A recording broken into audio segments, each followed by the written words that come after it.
Fred Ray Igoy with Honors and Eager Beaver Award.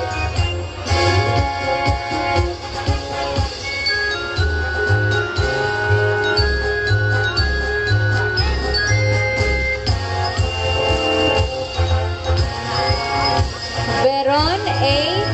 Enhambre with Honors and Little Teacher Award.